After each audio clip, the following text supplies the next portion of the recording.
I am going to be talking about balancing life, work and business, which I think is quite an important one for anyone that runs a business. It's important for everybody, really, isn't it? But when you run a home baking business, things can get crossed over, can't they? Things can get sort of tied up, and it's very difficult to get sort of overworked, overwhelmed, stressed, so on and so forth. So I thought what I'd do is I would share some of my experiences with you. And if I can just give you one tiny thing to sort of take away, if you like, that helps, brilliant. Oh, hello, Amanda, hello. A lot of what I'm saying this evening might be stating the bleeding obvious, if you pardon the expression, because you know, a lot of it is, a lot of it might be, I know that already, Annie, but say it may be that there's perhaps one or two things that you think, oh yeah, I hadn't thought of that, or that might be useful. So if it's any help at all, there we go. I hope. Hello. Oh, hello, Charlie. Oh, lots of people joining. Fabulous. This is very nice. We like this. For those that don't know me, if you're new to the group, you might not know me. I'm Annie Bennett. I'm the admin of the Home Baking Business Community UK. I set the group up about 3 years ago. Yes, it was about 3 years ago. It was sort of June-ish 2020. And the group has just blossomed and gone from strength to strength. Wrong teeth in today. And it's full of just the, you know, you lot are just amazing and fabulous. And I mean, the aim of the group, it says it in the title, it's aimed at people that want to run a home baking business. That's the sort of the gist of it. So we do have a lot and lots of business talk in here. I know there are lots of members that haven't got a business yet, are thinking about it, looking at the options and the possibilities, which is utterly fine. That's sort of what the group is for. But you know, I can point you in, we can, it's not just me, there's loads of experience in here, but we can point you in the right direction for anyone that wants to branch out and actually start their business. So, oh, thank you, Kerry. It is a wonderful group, isn't it? We do have, sorry, my hair's gone a bit mad. We do have some, yeah, fabulous members. Yes, I titled this, it's sort of deliberate, because normally the phrase would be work-life balance, wouldn't it? And when I was teaching a few years ago, which I stopped a few years ago, the sort of the phrase that was often talked about was work-life balance. Are you know, teachers' work-life balance? And I was thinking, why is it that way around? Why is it work? Why does work come before life? Actually, life should come first. It's life-work balance. And that's why I called it Balancing Life, Work and Business. So for those of you that don't know me, I was a teacher, primary school teacher, for over 30 years in the end. And I was a head teacher at one point, and so on and so forth. Less said about that, the better, to be honest with you. I retired from that officially. I know, I don't look old enough, in 2021. So now I take my pension and I run my business full time. But there was a time when I was teaching, I was trying to start my business, and I also, my daughters were young as well, and I was a single parent too. So there was a time when I was doing all that. And when I look back on it, sometimes I think, blimey, how did I manage it? How did I stay sane? You know, but there are a few things that I did, and a few things that I know now that in hindsight I could have done to make things even better. So obviously this evening I'm going to share those with you. So I started my baking business in 2014. And I actually started by trading at markets.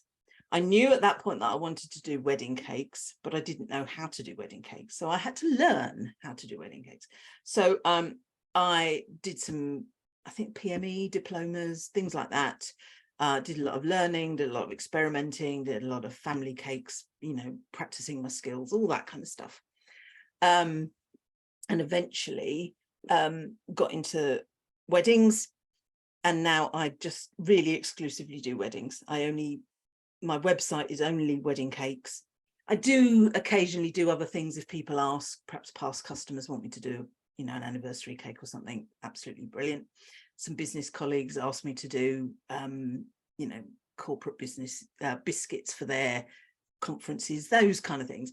But generally, all my visibility is around wedding cakes. But in the early days, as I said, it was markets. And those of you that do markets know how exhausting they are. I loved doing markets. I absolutely loved them, but they were exhausting. So a typical week for me back in sort of 2016-ish, 2015, 2016, around there, was I would be supply teaching. And supply teaching was slightly easier in that you get sort of sent to a school for a day. You can get there about 8:15, and you can generally leave by 4, which isn't a typical teacher's day. That's a supply teacher's day. When I was teaching full time, days much longer. So I could do a day in the classroom supply, and the joy with supply, those that know about teaching and know about these things, know that once you come away from a school on supply, you haven't got any evening work. There's no planning, there's no anything else. So that was perfect for me to start a business. So I'd come home, I'd sort my children out, I'd organize, you know, dinner and after school, whatever's. I'll talk about that a bit more in a minute. But then I would be working on my business in the evening. And at that time, I was doing markets at the weekend, sometimes Saturday, sometimes Sunday, sometimes both. So my week would generally go with Monday to Friday, supply teaching all day. Monday, Tuesday evenings, some of Wednesday evenings being sort of admin, emails, that kind of thing. Thursday, Friday evenings would be baking for the markets for the weekend, sometimes quite late into the evenings. Thursday, usually Friday, quite late. Friday evenings, sort of finish off the baking, have to pack it all up to transport it. I did various different markets, and the one I ended up doing was at least an hour's drive away. And I did that distance because it was such a good market, good footfall and that kind of thing. And we had to be there sort of, gosh, 8 in the morning, 7:30 in the morning. I can't remember the actual details, but I know that it was a very early start and I'd come home quite late as well. But I loved it, absolutely loved it. So that was sort of my week. So it was quite busy, as you can imagine. Oh, hello, Steph. Steph's watching. So I sort of know a little bit about, you know, running around in circles, the headless chicken, kind of trying to do everything at once. And with being a teacher as well, I did pick up and learn some sort of skills that will help. Okay, so if any of these will help you in any way, shape or form, then brilliant. So in no particular order, let's talk about networking first. So I found, I mean, lots of you probably do this already, but I found that making connections with, that's a very businessy word, but basically sort of with all the other parents in the school. So try and get involved with things so you get to know people in the school, get to know the parents of your children's friends, that kind of thing. You probably do this already, but I'll say it anyway.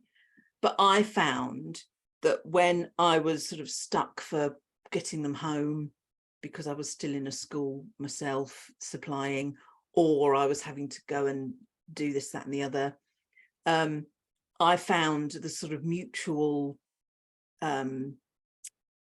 picking up and dropping off quite useful. So, you know, it might be that you sort of pal up with your children's friends' parents and say, I will pick them up on a Monday. I'll bring them home with me. I'll give you some time to do whatever. But if you could do that for me on the Thursday or the Friday or whatever. So you get at least one sort of afternoon, evening where you haven't got to sort your children out and you can really concentrate on business things. So that kind of mutual arrangement I found really useful. When I first started head teaching, when I was head teaching and I became a single parent, I was having to take my daughter to her friends very early. I mean, head teachers do very long hours. So I found someone that was willing to take her at sort of 7 a.m. so that I could then go to work. So those sort of mutual connections and friendships and that kind of thing, you do something for them and then hopefully they'll do something for you as well. So that kind of thing is really, really useful. And also looking into local business groups, particularly local mums in business groups. There are, I mean, Facebook has, is awash with groups, isn't it, these days? So that's probably your first source of information. But you might find locally to you that there's some Facebook groups, say for mums in business, young mums in business, or mums with young children in business. So have a search through and see if you can find and make some connections that way. I mean, it may be that, you don't get childcare sorted that way, but you'll get support. You'll get people that understand what you're on about. You'll get people that might be able to suggest things, that might be able to help with, suggesting after school clubs, that kind of thing. So making connection, I can't stress enough how making connections, both in a domestic, in a mum childcare situation and in a business situation, how that helps and how that helps you in your business. A lot of, you probably know this already. You're saying, Annie, you know this already. But if you do, brilliant. But yeah, look for, mums in business, that kind of thing. And you might find some real support there. So that's networking. The next thing, I've got about 4 or 5 points to make. The second thing, I go on about this all the time. And in my last years of full-time teaching, I used to get quite het up about this, particularly with the younger teachers. And this is knowing your boundaries and learning how to say no. I mean, if you're a teacher of any, if you know about teaching, or teachers, or you're a teacher yourself, you'll know that teachers are often, expected to say yes all the time. Yes, I'll do that. Yes, I'll do that extra. Yes, I'll do that. Yes, I'll do that. But I came to the conclusion sort of 5 or so years really before I finished, probably longer than that actually you have a right to say no. You can't just keep having all this stuff piling on you. So, if you have a job as well as trying to run your business, it's time to sort of get assertive really and say, yeah, I can do that for you, but what do you want me to not do? I can't do that as well. I can't be doing everything extra, and I can't be doing it, at last minute, that kind of thing. You've got to make it clear what your boundaries are. Okay. I used to, for many, many years, and some of you know that I'm a trained opera singer as well, and I used to sing with an opera group near me, about half an hour's drive from me. And they rehearsed on Tuesday evenings. So Tuesday evenings were that is my opera night. Nothing is going to come going to get in the way of my opera night, because that was my time for me. It was time when I could go and sing, which in itself is just a brilliantly healthy activity. It's just wonderful. And it was a time when I could just forget about all teaching, all business. I could forget about everything else, go and sing, go and, be in the production, whatever it was we were doing, have a laugh with all my friends. And, I'd come home feeling refreshed. Yeah. And I made it quite clear in the places that I worked that I wouldn't be available on Tuesday evenings. Sorry, I can't do parents' evening on a Tuesday evening. I'm not available. So I'd be quite assertive about that. No, I'm not going to do it. Or if I'm going to do it, you need to put it in the times where I'm able to. I know, obviously, sometimes, where you work, it's not completely possible to do that, but make it known what you do, make it known what's important to you and what's important for your well-being, and your sanity, if you like. And you might find that people are more willing to accommodate you. I found that I was, in the end, people got to know, oh no, we can't do Tuesday, that's Annie's singing night. But they, it was a positive thing. Another head teacher that I worked for had a horse. She was a really expert horsewoman, and she had a horse, and she would leave work not early, but sort of 4:30, 4-ish on a Wednesday to go and have her riding lessons with her coach and that kind of thing. And we used to call them Dobbin days. Leaving early became known as Dobbin days. I'm going to have a Dobbin day today.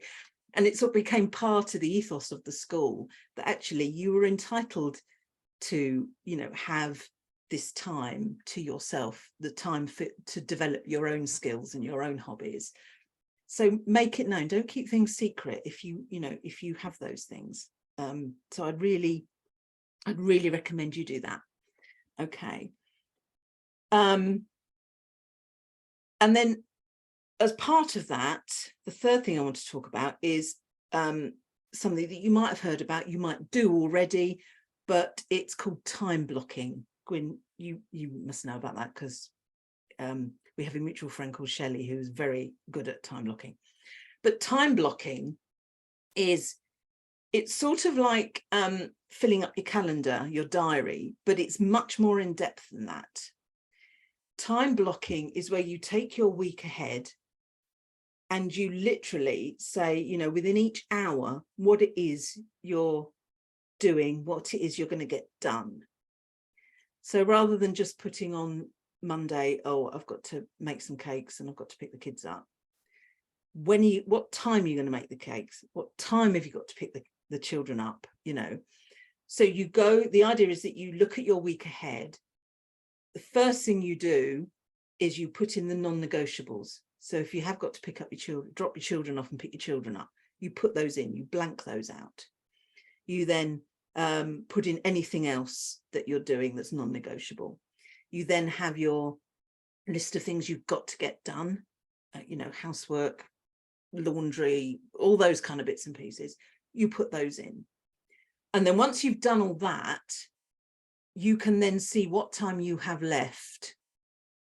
It's sort of for business sake, it's sort of the wrong way around, but it's got to be, because you've got to get all those other bits done. You'll see what time you have left to do your, to work on your business and to be in your business. Because the one thing I see bakers doing when they start a business is, if they're good at marketing, they get loads and loads of orders in and they keep saying, yes, I want, I'll do these birthday cakes, I'll do this. And they find actually that when they look at the week, they haven't got the time to do them, or they're up till 3 a.m. doing them. And that's no good, is it? That's really no good. So if you time block, you could time block an average week, a sort of a usual week, so you can see roughly how many hours you've got to work on your business, and you know what you're going to be able to fit in and where. And then I do it on the Sunday. I look at my week ahead and I look specifically at what I'm doing, and I will put in for each hour, sometimes half an hour, this is what I'm doing here. So this is my half an hour I'm replying to emails. This is the hour where I'm writing emails. This is the hour where I'm baking the sponge for the wedding that's on Friday or whatever. And then when you do that, you can then see where the gaps are. You can see where, you know, there's gaps. And you can also put in, it is very effective, Kerry. It really is. It's a bit of a game changer. I sort of like, oh, it's just like a diary, isn't it? But it's really not. And I'll tell you why it's really good. Because if you time block in, for example, you've got your children to pick up from school. So you might time block in right from 2:45 to 3:30, for example. I'm picking the children up from school. They have their dinner, I don't know, 5 o'clock. So actually what I'm going to do is I'm going to time block from 3:30 to say 6 o'clock. That's my children time. I'm going to be with them. We're going to, you know, play some games, or we're going to do whatever, or we're going to have dinner. We're going to do this. We're going to do that. But once they've gone to bed, say 7:30, 8, I've then perhaps got an hour after that to then work on my business. And what that does is you're not then being with your children at 4 o'clock thinking, oh, I've got to get that business thing done. I've got to get it done. I've got to get it done. It frees you up. You can say, no, I can relax doing what I'm doing now, because I know that, you know, if everything goes all right in my, you know, in an average day, perhaps, I've got that hour later where I can sit down and concentrate on what I'm doing. I found that a real game changer, because I could then, when I was doing it, I could actually schedule in, if I know I'd had a busy day, for example, on a Tuesday, I'd had a big wedding or something. On the Wednesday, I could then perhaps block out, I don't know, an hour and a half for lunch or something like that, where I knew that all I needed to do was have lunch, have a bit of a relax, perhaps watch a bit of telly or sit outside in the garden. And I wasn't having that feeling of, oh, I've got to get up and do things. I've got to get up and do things. I've got to get those emails written. I've got to get this done, because I knew that I had time blocked out later to do that. So it frees you up, and it allows you, whatever task you're doing, to actually be in that task in the moment, if you like, and give it your full attention, rather than constantly thinking, oh gosh, I shouldn't be here. I've got to be doing emails, or I've got to be, you know, ordering supplies, or I've got to be whatever. And yeah, it's quite liberating to do that. And that moves on to my fourth point, which is you've got to look after yourself. I read somewhere this week, where is it? I written it down somewhere. It was something like, you want to give your children and your family the best of you, not what's left of you. What's best of you, not what's left of you. So you want to be giving them you at your best, not you being exhausted after you've, you know, and you're worried because you're not getting this done and that done and whatever. And I always come back, you probably heard me, if you've heard me speak before, you might have heard me talk about this, the airplane analogy. And they say, when you take off in an airplane, they say when the oxygen mask comes down, you put yours on first, then you put your children's on. And the reason they say that, of course, is because you need to have the oxygen to be able to help everybody around you. There's no good trying to get your children's mask on if you're not able to breathe. You're going to, you know, pass out, whatever. And that's not going to serve your family and your children at all. So I very much see life like that. I mean, my children are grown up now, they look after themselves. But even so, you know, my parents are getting older now, and, you know, I've got family that I need to keep in touch with and various things. But I have, in my life, I have burnt out quite a few times. I've had, you know, stress and depression due to overwork and all that kind of stuff. So now I am very precious to the point of almost diva like, that if I can feel my triggers, if I can feel things being overwhelming, and I can feel that my well-being has taken a dip, I stop. I give myself time. I am kind to myself, because I know that if I just plow on, it's just going to do that. Well, that is that way, isn't it? It's just going to go downhill, and I'm going to be useless. I know, for example, I'm an early bird. I get up early. If I've got something important to do, I'd much rather get up at 5 or 6 o'clock and do it then. I cannot work beyond 8 o'clock in the evening. I know some people, work till midnight, 2 in the morning. I know that anything that I do to a cake after 8 o'clock, the chances are that I will do it wrong and I'll have to redo it the next day. And I've learned that the hard way. So unless it's absolutely desperate, and I've planned in to do it, 8 o'clock is sort of my limit. I won't do anything after that, unless it's just baking a cake. But even then, I might get mixtures wrong and that kind of thing. And I know, I'll just stop. I won't do anything. I'd rather get up early in the morning and do it then than do it. You might be the other way around. You might be, I can't do early mornings. I really can't. I'd much rather stay up late. Then plan your time and your routines to fit that. Plan your times and routines to fit however your body clock works. But say if you do the time blocking, you're setting yourself blocks of time to get things done, so that when you're doing those things, you can feel free to do them, and you're not thinking, oh, I've got to get that done as well. I've got to get that done.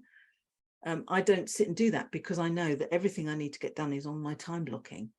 I haven't got to worry about my emails, because I'm going to do that at 4 o'clock, or I haven't got to worry about putting a supply order in, because I've got that scheduled in for 7 tomorrow morning, or whatever it is. And that really helps. That really helps. Oh, good. Oh, I'm glad I'm glad it's a good, but I talk about it all the time. When I was in schools and when I was teaching, particularly the last few years of it, I was really very aware of well-being, my own and other people's, because if you're not looking after yourself, if you're just running yourself into the ground, you're no good to anybody. You really aren't. And that's the end of it. At the end of the day, that's the message, that you've got to be kind to yourself. You've got to know what your limits are. You've got to stick to your boundaries. You've got to be able to say no. I learned how to say no. It didn't come naturally to me at all, but you can learn to do it. You can learn to, there's ways of saying it, ways of doing it, techniques you can have. As I said earlier, if you're asked to do something at your work, you could say, I haven't got time to do that, but what would you like me to not do? And I can do it for you. That kind of thing. There are ways of doing it, but it's something you can learn how to do. So don't think, oh, I can't say no, I'm not assertive. You can learn how to be that way, because I did, and it served me quite well in the end. So there we go. Oh, what's Jill saying? When I worked in healthcare, I learned the hard way that I had to say no to extra shifts and longer hours. Absolutely, because at the end of the day, if you just keep saying yes, you're not helping yourself for starters, and actually you're not helping anyone else in the same situation at all, because the people that are giving you these things to do think that they can just carry on. They can carry on giving it to you because you're fine, you're doing it. But actually, the minute you say, hang on a minute, this is a bit much now, you've got to rethink this because I can't do it, then the management, if you like, have to take your well-being into account, because otherwise you're going to be off with stress, and they don't want that either, do they?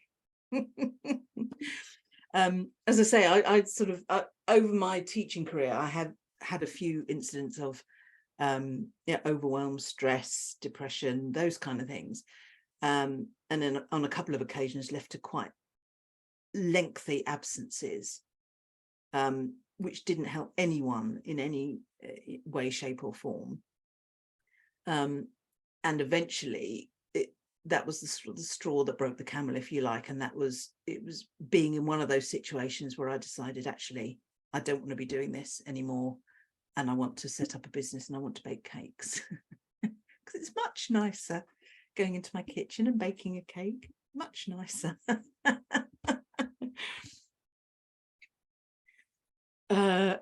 Gwyn says, every time you say no to someone or something, you're saying yes to yourself. Yes, that is very true. I like that.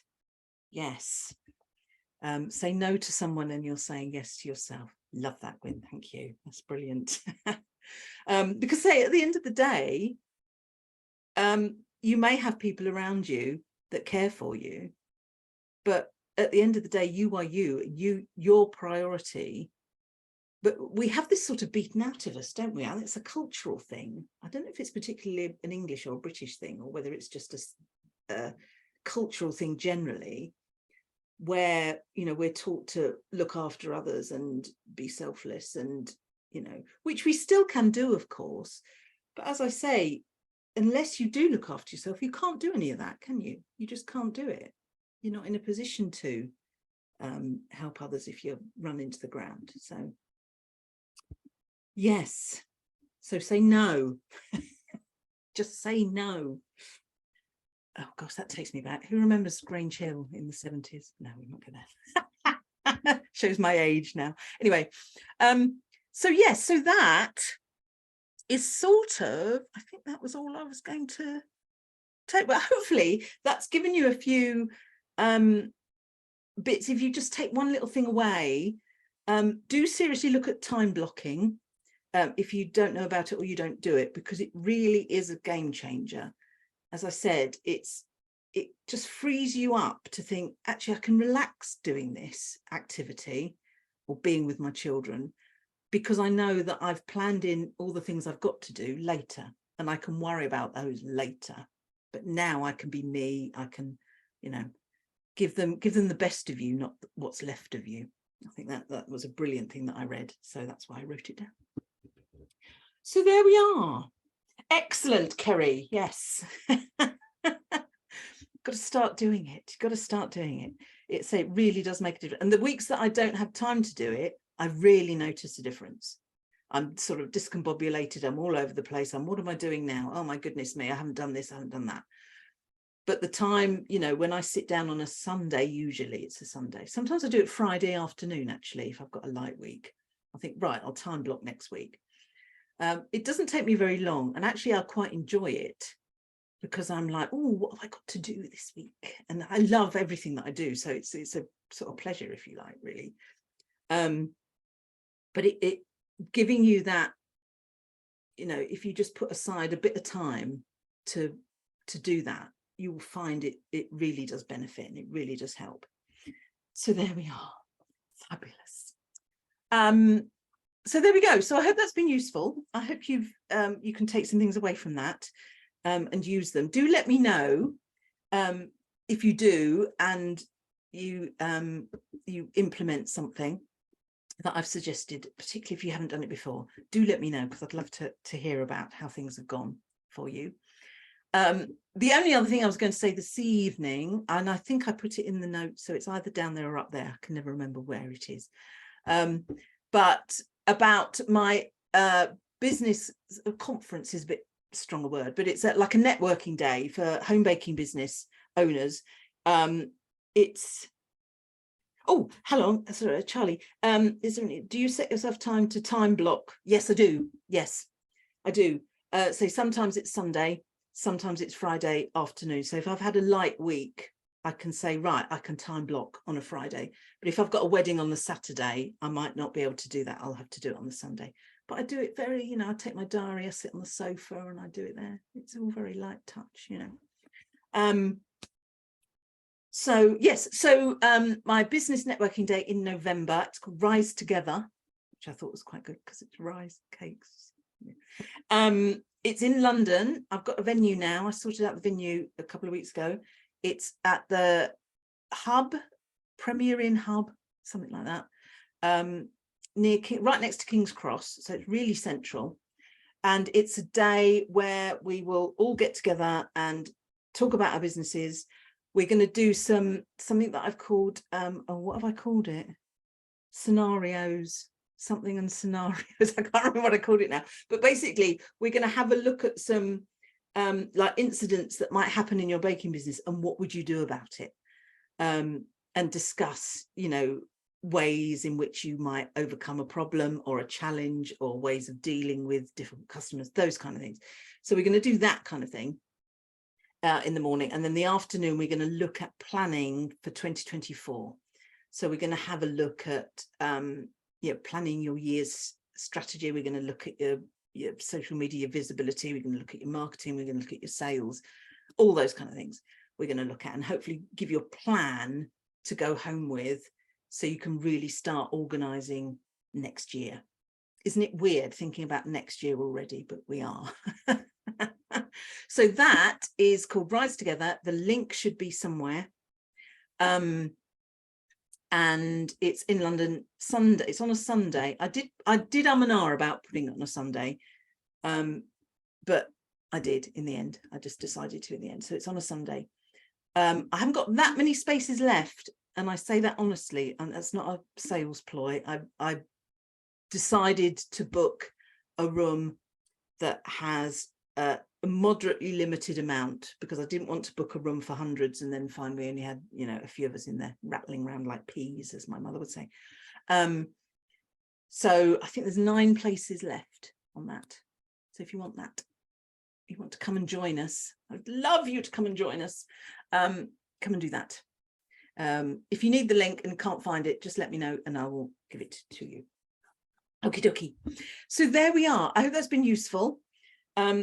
Say, do feedback anything that you've started or anything that you've done that's of help. Even if it hasn't worked, just let me know, because I'd love to know. Say, these are mainly things that work for me. The time blocking should work. I'm a real believer in that, and I know loads of people whose life it changed doing it that way. So do have a go at that, because it really does change things. Look out for the networking groups, you know, learn how to say no, that kind of thing. All right. Yes. Oh, good. Yes, you are, Charlie, aren't you? Yes, you're coming. Hooray. We're going to have a nice lunch as well. And lunch is included in the price. Hooray. So yes, so there we go. So I hope that's been useful, she said, for the millionth time. Do let me know how you get on. I'm hoping to do another session in the group. I'll try and do at least once a month if I can. So during the summer is a little bit more tricky with all the weddings and getting colds and things, but I'll come back in September and do something in September, and talk to you all, because I do love talking to you all. And I will, yes. So have a lovely week, have a lovely month, whatever it is you're doing, and I will see you soon. All right, bye.